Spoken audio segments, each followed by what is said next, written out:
तैयारी करनी है तो बेटा चाहे डिप्रेशन हो, एंजाइटी हो, कोई डिस्ट्रैक्शन हो, कोई ओवर थिंकिंग हो, सब कुछ भूल के सिर्फ नीट का जाप पढ़ना है आपको। अब अभी भी सोच रहे हो मैम हो क्या टाइम लिख दिया आपने ये, तो बेटा फिर कुछ नहीं हो सकता यार।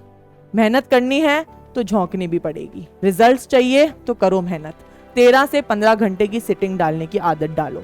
अगर आपको ये लग रहा है कि मेरी तैयारी में ना मुझे कहीं कमी है, मुझे कोई हेल्प चाहिए, तो बेटा गो फॉर सारथी, जहां पे आपको एक टीचर आके पूरा टाइम आपको बताएगा कैसे पढ़ना है, कहाँ से पढ़ना है, रिवाइज करना है, टाइम टेबल बनाना है। उसमें बेटा आपको पूरा सपोर्ट मिलेगा। हेलो बच्चों, मैं हूं आपकी प्यारी आरुषि दीदी, आपकी आरुषि मैम। मुझे पता है मेरे जितने भी ड्रॉपर बच्चे होंगे उनके मन में बहुत टेंशन हो गई होगी कि मैम हमने 1 साल 2 साल एक्स्ट्रा निकाले हैं, लास्ट के 5 महीने बचे हैं, हम क्या करें, हमें रिवीजन करना चाहिए, टाइम टेबल बनाना चाहिए, सब कुछ कैसे मैनेज करें। इसमें मेरे वो वाले भी प्यारे दुलारे बच्चे होंगे जो अभी पढ़ाई करना शुरू कर रहे होंगे।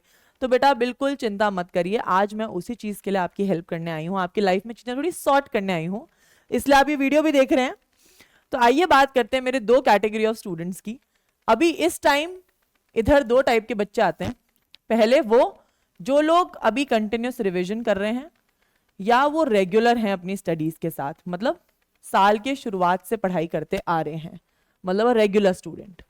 सेकंड वो जो बिल्कुल अभी स्टार्ट कर रहे हैं या जिन्होंने सिर्फ अभी तक 10 से 20% तक की ही तैयारी करी है, ये वो कैटेगरी है, मतलब मेरे वो शैतान से नटखट बच्चे। अब मैम हमें क्या करना चाहिए?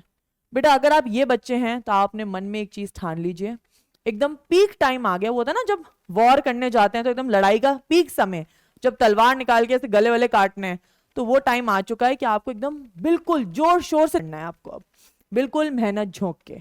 अगर मैं बात करूं मेरे इन बच्चों की, तो इनके लिए तो 2 ही कंडीशंस है अभी। मैम अब बता दो यार 2 कंडीशंस क्या हैं? तो 2 कंडीशंस बेटा ये हैं, पहली वो जब ये बिल्कुल रेडी हैं कि हमें पढ़ाई करनी है, मोटिवेटेड है, मन बना लिया है, बिल्कुल डेडिकेशन। तो अगर बेटा आप डेडिकेशन दिखाना चाहते हैं तो आप भी इन्हीं की तरह प्लान फॉलो करें। पर अगर आप वो बच्चे हैं जिनके मन में सेकंड थॉट्स आ रहे हैं कि यार 5 महीने रह गए, अभी शुरू करूंगा तो मेरा सिलेक्शन नहीं होगा, ऐसा अगर आप दिन में 10 बार सोच रहे हैं, रोज सोच रहे हैं, और आप मेहनत भी नहीं करना चाह रहे हैं, कंसिस्टेंट भी नहीं है, तो बेटा इट्स बेटर अगर आप नीट 2025 की तैयारी करें। क्योंकि क्या होता है, बहुत सारे बच्चों को ना सच एक्सेप्ट नहीं होता है। तो बेटा ये मैं बहुत सच, कड़वा सच है, पर एक्सेप्ट करना। अगर आप मेहनत नहीं कर सकते हैं तो प्लीज नेक्स्ट ईयर के लिए प्रिपेयर करिए। कर सकते हैं तो ज्वाइन दिस ग्रुप, ठीक है? तो आइए अब बताती हूँ मैं तैयारी कैसे करनी है। कोशिश करिए कि आपके 5 महीनों को आप डिवाइड कैसे करेंगे। तो बेटा these are 5 months and 5 months को हम डिवाइड करेंगे इनटू 2, 3 मंथ्स एंड 2 मंथ्स। अब पहले 3 महीने में आपको क्या करना है, कोशिश करिए कि हर चीज जो रेगुलर होती है, जैसे आपको अपने रेगुलर लेक्चर्स देखने हैं, रेगुलर क्वेश्चन प्रैक्टिस करनी है, रोज कुछ ना कुछ चीज की क्वेश्चन प्रैक्टिस, कंटिन्यूस रिवीजन करना है आपको, मतलब कंटिन्यूस मतलब हर 15 दिन में भी हो सकता है, एवरी 15th डे, और कंटिन्यूस आपको टेस्ट देने हैं, मतलब एवरी वीक। ये तो बेटा आपको इन 3 महीने करना है। लास्ट के 2 महीने में हमें ज्यादा जोर डालना है अपने टेस्ट पे। टेस्ट मतलब कोशिश करनी है फुल सिलेबस टेस्ट पे हम फोकस डालें, रेगुलर टेस्ट पे फोकस डालें, रिवीजन पे फोकस डालें, ईच डे हर चैप्टर को करना है, हर सब्जेक्ट के कोई ना कोई, each chapter every day every subject. कोशिश करेंगे 2 मंथ्स में हम मैक्सिमम रिवीजन कर पाए।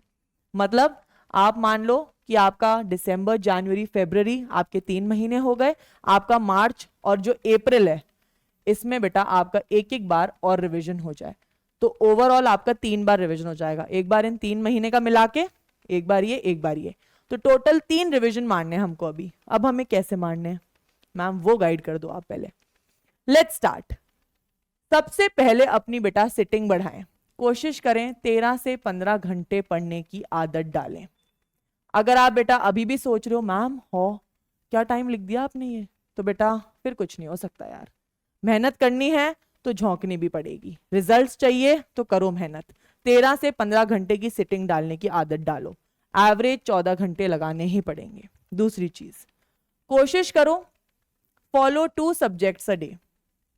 2 सब्जेक्ट अ डे मैम आप कैसे कहना चाह रहे हो, मैं बताती हूँ। आप ये कोशिश कर सकते हैं, जैसे मान लीजिए आपने पढ़ ली physics botany physics botany physics botany 3 दिन, फिर chemistry zoology chemistry zoology chemistry zoology, या तो आप ऐसे ऑल्टरनेट कर सकते हैं, या फिर physics botany chemistry zoology physics botany chemistry zoology, ऐसे भी फॉलो कर सकते हैं। मतलब जैसे भी आपको अच्छा लगे, कोई भी कॉम्बिनेशन ऑफ सब्जेक्ट, बट रोज 2 सब्जेक्ट के एक चैप्टर का रिवीजन होना चाहिए। पूरा भी नहीं होता तो कोई दिक्कत नहीं है, जितना भी हो, बट 2 सब्जेक्ट का होना चाहिए। तीसरे वो आप कर सकते हो, कई बच्चों को क्या होता है, एक दिक्कत होती है कि मैम हम जब 2 सब्जेक्ट पढ़ते हैं ना तो एक सब्जेक्ट को अच्छे से नहीं पढ़ पाते हैं, तो हमें ना एक ही सब्जेक्ट का रिवीजन करना प्रेफर करते हैं। तो वो बच्चे क्या कर सकते हैं, they can follow 1 subject a day. जैसे वो लोग क्या कर सकते हैं, एक दिन में 1 सब्जेक्ट, इट्स ओके, आप ऐसा भी फॉलो कर सकते हो। पर जब एक सब्जेक्ट पढ़ो तो उसको पूरे लगन से और मन से पढ़ना, पूरा टाइम उसमें झोंकना। ऐसा नहीं है कि एक छोटे से टॉपिक को लेके बैठ गए कि एक ही दिन में एक ही करना है, नहीं, करो तो डेडिकेटेडली करो। तो इनमें से बेटा आप कोई भी प्रोसीजर फॉलो कर सकते हैं जो आपको अच्छा लगे, या कोई चौथा मेथड आपके पास हो, डू फॉलो। नेक्स्ट, अब हमें कोशिश करनी है रोज छोटा सा रिवीजन करने की, स्मॉल रिवीजन। वो स्मॉल रिवीजन कैसे होंगे, रात को सोते टाइम, सोने से पहले। जब भी आप रात को सोने वाले हों, उससे पहले क्या करना कि अपनी बुक खोलना। जैसे मान लो आपने फिजिक्स पढ़ी, फॉर्मूला रिवाइज कर लिए, केमिस्ट्री पढ़ी थी तो फॉर्मूला रिवाइज कर लिए, बायो पढ़ी थी तो उसका टॉपिक खोला, उसको आंखों से गुजार लिया। आंखों से गुजारना मतलब 15-20 मिनट में आप जितना भी आपने पढ़ा था उसको फटफट बोल के देख लो, ताकि दिन में एक होता ना अपन कंप्लीट करते हैं दिन, पूरी चीजों को समेट के, होता ना किचन में जब खाना बना लेते तो पूरा किचन साफ करके छोड़ते हैं, उसी तरह आपको भी ऐसे ही पढ़ना है। अब नेक्स्ट चीज, कोशिश ये करनी है कि बेटा एवरी वीक, हर हफ्ते आप टेस्ट दें। आप दिन में 2 से 3 घंटे बेटा अपनी क्वेश्चन प्रैक्टिस को भी दें। क्वेश्चन प्रैक्टिस तो बहुत ज़्यादा ज़रूरी है। बहुत बच्चे पूछते हैं मैम कहाँ से करनी है, बेटा आपके मॉड्यूल्स हो गए, आपकी डीपीपी शीट्स हो गए, आपकी प्रैक्टिस शीट हो गई, आपके पुराने टेस्ट पेपर हो गए, जो भी आपने एक हफ्ते के अंदर पढ़ा है, संडे को उस चीज़ का टेस्ट देना ही देना है। ठान लो, पर्टिकुलर हो जाओ अपने शेड्यूल को लेके। तो ये चीज़ें बेटा रेगुलर बेसिस पे फॉलो करनी है। अब मैं बात करूं सिर्फ संडे को क्या करना है मैम, संडे का तो आपने वहां पे भी नहीं लिखा था, तो बेटा संडे को क्या करना है, हमें 3 चीजें करनी है। चलो 3 क्या, तुम लोग 4 बोल लो यार। पहला, सुबह उठते ही कोशिश करना है कि जो हमने पूरे हफ्ते पढ़ा था उसको एक बार आंखों से निकाल लें। मतलब आंखों से निकालना मतलब फॉर्मूला रिवाइज कर लिए, छोटा मोटा, टेस्ट से पहले की छोटी मोटी तैयारी। दूसरा, आप अपना टेस्ट देंगे। तीसरा, टेस्ट देने के बाद उस टेस्ट का बेटा आप करेंगे एनालिसिस।